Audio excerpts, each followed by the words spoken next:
Gucci Mane went on the radio recently and said that Eminem is not the king of rap. Man, I love Gucci. This, you know what's funny? You watching that made me remember when me and Eminem so-called had the beef or whatever, and the whole thing with Mariah. He was one of the first people like, "Hey, bro, we can go handle it." I was like, Gucci like, wanted to handle Eminem. Think about on record or otherwise. But Gucci said we can go handle it. But all the way to the fact, who was on the Obsessed record with Mariah? Gucci Mane. Obsessed was the diss record to Eminem. And Gucci, listen to his verse. If you listen to that verse, he talking that shit like, yo, it can happen. So I think I forgot all about that. Yeah, like Gucci been about that smoke. But Gucci's actually one of the only rappers that has killed somebody. Yes. Actually killed somebody. Yes. And got off. Yeah. And rapped about it. Yeah. And made a diss song about, He said, what did he say in that one song? Said, go dig your homie up. Make sure he won't say shit. Yeah. Like, how about that? Yeah. People talk about hit him up. Yeah. Go listen to that song. Yeah. And Gucci is super respected in the game for just being solid, being thorough, and not being a bully. He's not a bully. No. Never been a bully, but not to play with him. Nah. And I think it's funny because when you go to Eminem, like, I don't think anybody's ever thought Eminem was a tough guy.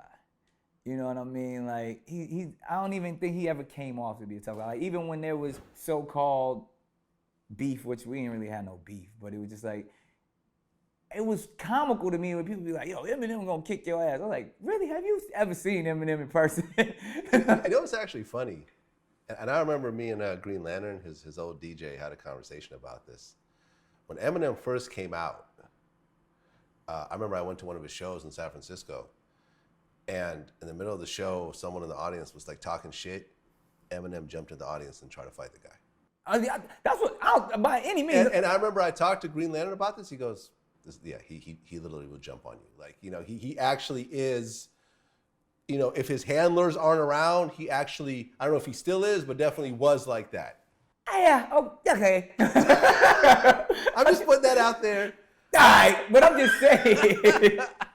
Now he's 45. He can be a tough guy all he wants. My thing about it was, the point I was making, is that I don't think anybody thought of him as being a gangster or somebody that was, even in his raps, he was like, yo, I'm not that dude. I'm weird, I'm crazy. Quirky. But I don't think he never tried to come off like he was a gangster.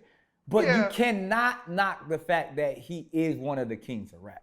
You gotta give him that. Yeah, his last album was great. Yeah, like his ability is second to none. Last album was the albums, like he's definitely gonna go on the Mount Rushmore of rap as one of the kings.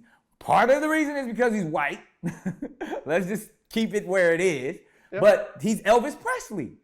He's the guy that took it to another level that no other black man could take it to because he was white. But his skills spoke for themselves. You cannot negate his ability. Well, I mean, Eminem actually responded to one of our interviews on his last album.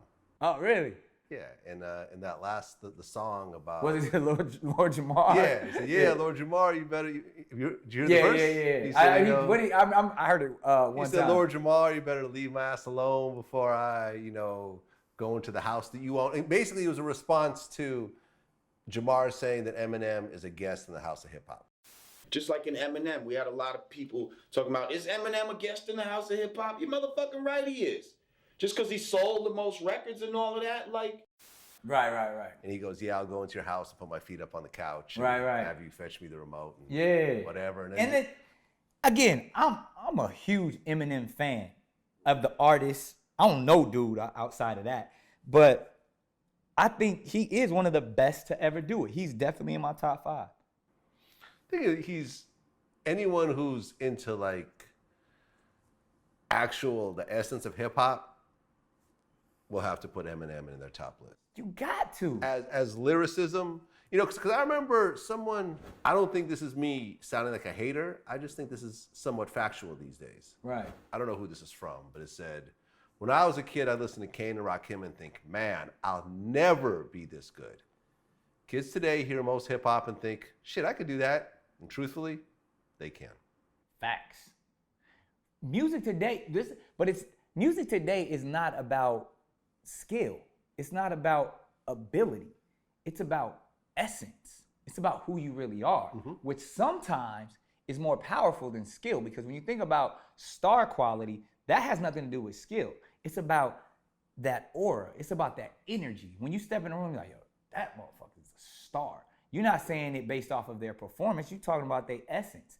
And a lot of these kids tap into their essence of who they are. And that's why we focus more on their stories, their background, who they're associated with, their look. Because it's like, oh, that person looks like a star. But rock and roll has always been that. Yeah. Let's think about all the rock stars who are shit artists, but they're stars. Britney Spears. You said it. Britney is talented, man. Britney Spears is talented. As a singer? I'm as a performer. As a performer, she's great. Yeah, I'm talking about. But a sing-off, a cappella between Britney and Mariah. Yeah, but that's it. But see, I was gonna go further back. I was gonna go to someone like Bob Dylan, to where people for a long time talked about how Bob Dylan had no talent, couldn't sing, was off key, all of these things. He's a great songwriter, though. But again, because it was his truth. Like even someone like, to me, I love Kodak Black. Like, and some people, I don't understand. I get in debates about Kodak all the time. You could actually compare Kodak to Bob Dylan. Kodak and Bob Dylan. He's kind of like the Bob Dylan of today. Absolutely. Absolutely. Now that you actually say it like that, I never thought of it before, but Kodak could really be today's Bob Dylan. That's how I feel, man. And it's like, so I think a lot of times, and it actually, to me, it takes more to be an artist of today than an artist of the skill set era, because the skill set is like, it was easy to tell. Either you got skills, you won this battle, or you don't. Now it's like, I gotta come with some other shit. I gotta, like, my song gotta be rocking, my backstory, my crew, it has to be so much more to become a true star. And because everyone's doing it to break through the clutter, you gotta be a real star.